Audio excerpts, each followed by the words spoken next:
Bila konsep mengenai negara Yahudi sangat asing, bagaimanakah Israel bisa ada? Apakah ide yang memulainya?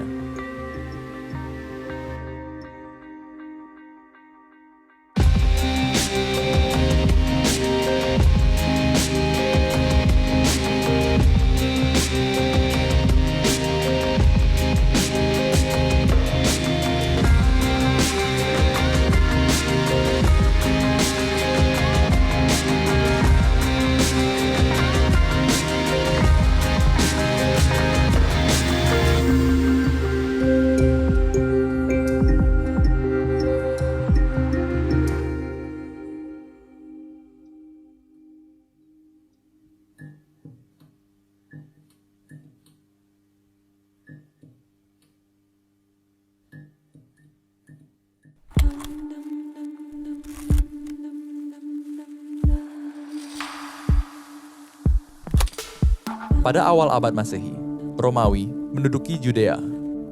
Setelah bangsa Yahudi memberontak dan gagal, Romawi menghancurkan kuil penyembahan dan mengusir sebagian besar penduduknya ke seluruh Eropa.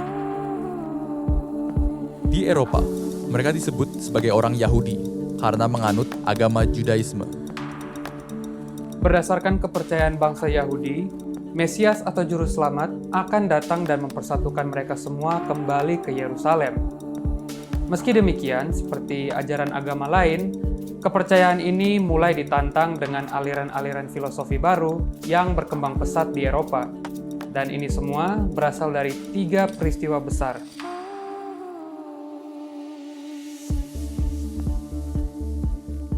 Ketiga hal tersebut mengakibatkan 2 hal. Pertama, pemisahan agama dan kehidupan publik. Kedua, peperangan di Eropa semakin memantik perasaan nasionalisme. Akibatnya, orang Yahudi di Eropa dipaksa untuk melupakan tradisi mereka demi mengasimilasikan dirinya dengan masyarakat Eropa. Berkat asimilasi, orang Yahudi mulai melupakan ajarannya. Bagi mereka, Palestina sudah menjadi tempat yang buruk, terbelakang, dan berbahaya karena dikuasai oleh Kekaisaran Ottoman. Meski diskriminasi masih kerap terjadi, Eropa Barat masih menjadi pilihan yang lebih baik. Namun, situasi berbeda terjadi di Eropa Timur.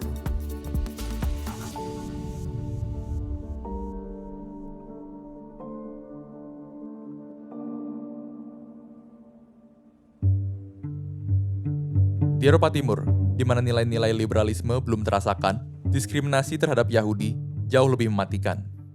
Mereka dipaksa tinggal di daerah kumuh dan tidak diperbolehkan bepergian sesuka hati. Bahkan, tidak berhak mendapatkan pendidikan. Sebagian besar dari mereka bahkan tidak bisa berbahasa lokal dan kerap menjadi target penyerangan, bahkan pembantaian. Bagi mereka, Palestina merupakan pilihan yang jauh lebih baik daripada tempat asal mereka.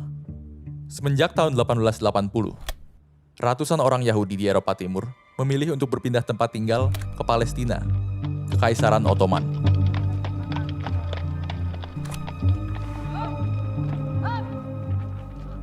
Hanya saja, rencana untuk imigrasi massal ini dilakukan tanpa perencanaan yang matang. Banyak pendatang ke Palestina yang meninggal karena penyakit malaria, kelaparan, atau ditangkap oleh pasukan Turki. Sepertinya, harapan mengenai kembali ke kampung halaman mereka telah sirna.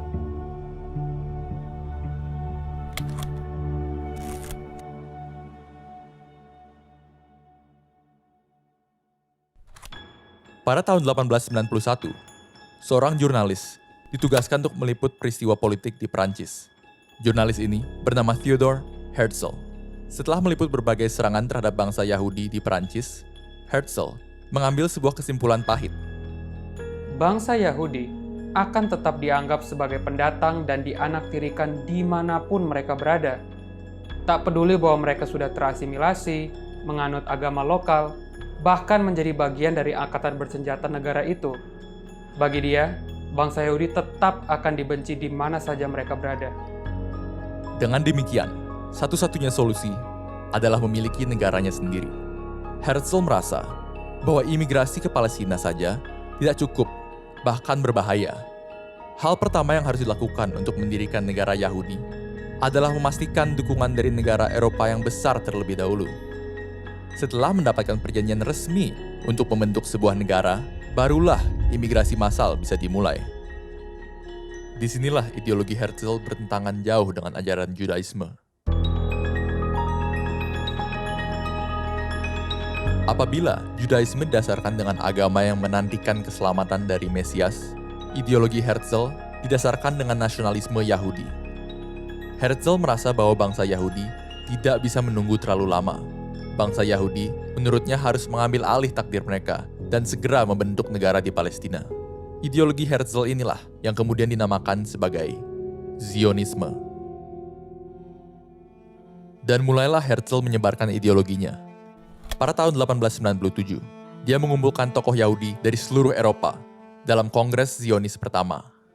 Rencana yang ditawarkan Herzl mendapatkan banyak dukungan dan penolakan.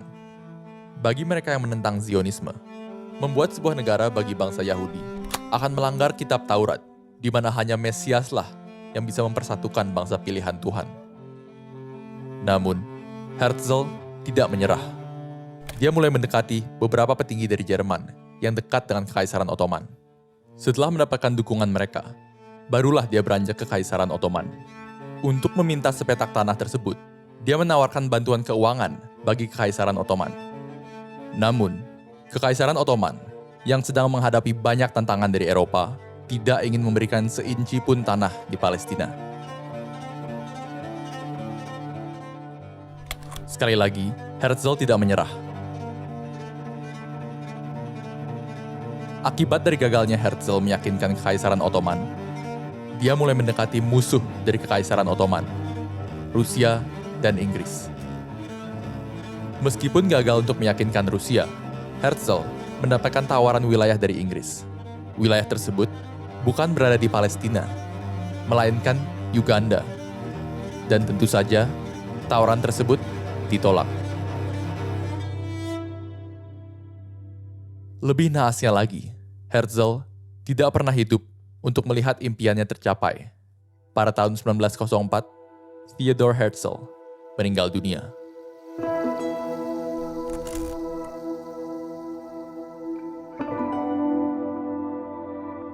Pada tahun 1914, kelompok Zionis yang sudah tersebar di mancanegara mengalami sebuah dilema.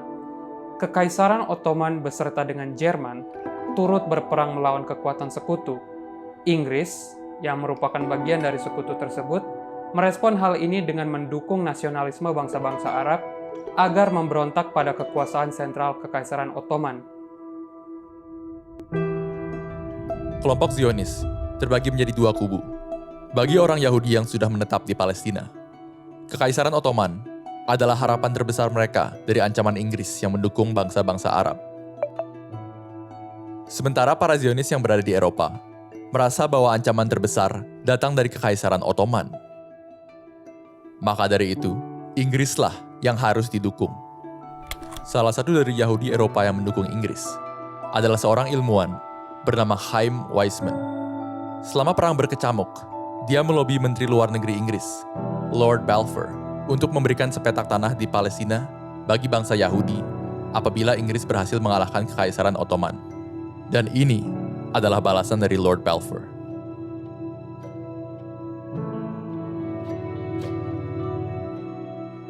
Empat tahun kemudian, yakni pada tahun 1918, Inggris terbukti berhasil mengalahkan Kekaisaran Ottoman. Dan tidak hanya itu, dia diberikan mandat oleh Liga Bangsa-Bangsa untuk berkuasa di atas seluruh tanah Palestina. Dan dengan kekuasaan ini, Inggris mulai mengambil kebijakan yang seakan mengingkari janjinya dengan bangsa Yahudi. Pada tahun 1921, Inggris membentuk kerajaan Transjordan, dan kerajaan ini bukan bagi negara Yahudi. Tanpa disangka, pengingkaran janji ini memantik nasionalisme ekstrim di bangsa Arab Palestina yang menghendaki kemerdekaan serupa, dan juga di sisi Yahudi yang semakin tidak mempercayai Inggris dan membenci bangsa Arab. The moment of Arab liberation was poisoned by conflict between the different Allied promises. The problems of victory remained for others to solve.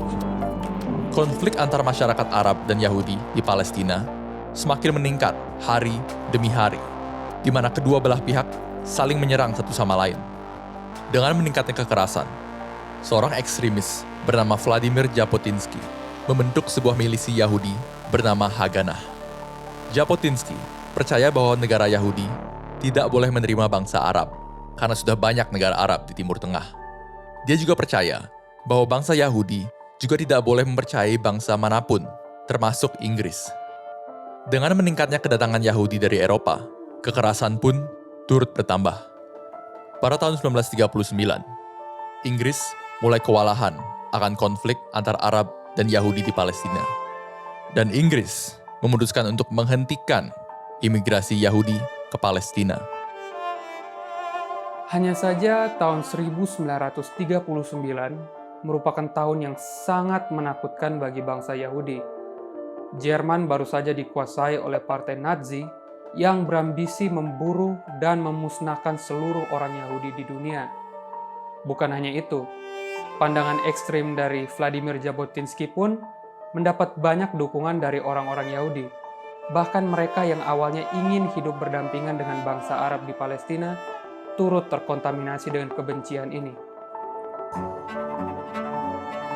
Kelompok teror Yahudi pun mulai terbentuk, seperti Irgun dan Lehi untuk menyerang, bahkan melakukan pembunuhan perwira-perwira Inggris yang dianggap menghambat imigrasi Yahudi ke Palestina. Mereka juga menebar teror di populasi Arab. Ekstremisme dari kedua kelompok ini membuat bahkan beberapa tokoh Yahudi seperti David Ben-Gurion mengecam tindakan mereka dan mendorong Inggris serta seluruh dunia untuk segera mengesahkan pembentukan negara Yahudi demi menghentikan segala kekacauan di Palestina ini.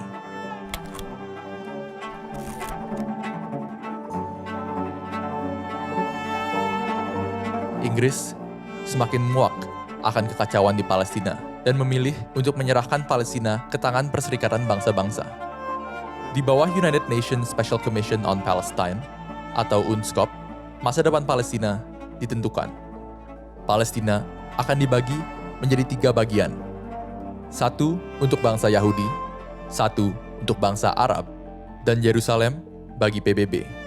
Pada tanggal 29 November 1947, pemilihan suara dimulai, dan hasilnya 33 negara menyetujui, 13 negara menolak, 10 negara abstain, 1 negara tidak hadir.